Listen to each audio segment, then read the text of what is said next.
Señor esté con vosotros. Y con tu espíritu. Lectura del Santo Evangelio según San Juan. En aquel tiempo dijo Jesús a sus discípulos: si me conocéis a mí, conoceréis también a mi Padre. Ahora ya lo conocéis y lo habéis visto. Felipe le dice: Señor, muéstranos al Padre y nos basta. Jesús le replica: hace tanto que yo estoy con vosotros y no me conoces. Felipe, quien me ha visto a mí, ha visto al Padre. ¿Cómo dices tú, muéstranos al Padre?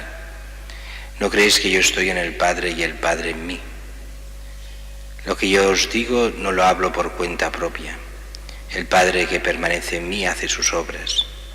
Creedme, yo estoy en el Padre y el Padre en mí. Si no, creed a las obras. Os lo aseguro, el que cree en mí también él hará las obras que yo hago y aún mayores. Porque yo me voy al Padre, y lo que pidáis en mi nombre yo lo haré, para que el Padre sea glorificado en el Hijo. Si me pedís algo en mi nombre, yo lo haré. Palabra del Señor. Gloria a ti, Señor Jesús. Pueden sentarse. La primera lectura continúa el tema de los hechos de los apóstoles. Es Pablo que había hecho este gran discurso allí en la sinagoga. Van 2 sábados seguidos. Les invitan también a los gentiles, o sea, gente no judía, pero simpatizante de alguna forma. Y quedan entusiasmados con lo que dice Pablo, pero los judíos no. Resulta que los gentiles y los simpatizantes sí, pero los judíos no. Y la razón es muy clara. A los judíos se les rompen todos los esquemas, porque lo que viene a decir Pablo es: no importa ser judío o ser pagano, lo que importa es ser cristiano. Y eso quería decir, no importa tanto la ley de Israel cuando la ley de Jesús. Jesús es el centro. Y eso para los judíos era... Para algunos judíos, algunos se convierten, pero para los principales de los judíos era romper todos los esquemas. Y entonces no quieren oír hablar. Pero dice que muchos paganos se convierten. Y empieza una comunidad relativamente importante. Seguramente era poca gente, pero suficiente. Sin embargo, dice que los judíos empiezan a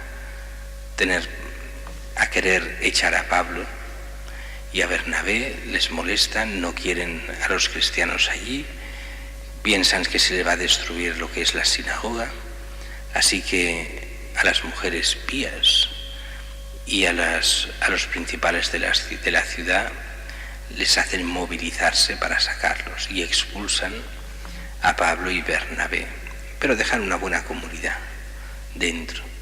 De hecho, nos dice muy bien esta primera lectura que ellos se sacuden el polvo de los pies, como dice el Evangelio, cuando nos quieran acoger, y se van, dice, a Iconio, pero dice que los discípulos quedaron llenos de alegría y del Espíritu Santo. Aunque han sido expulsados de esta zona, ellos volverán.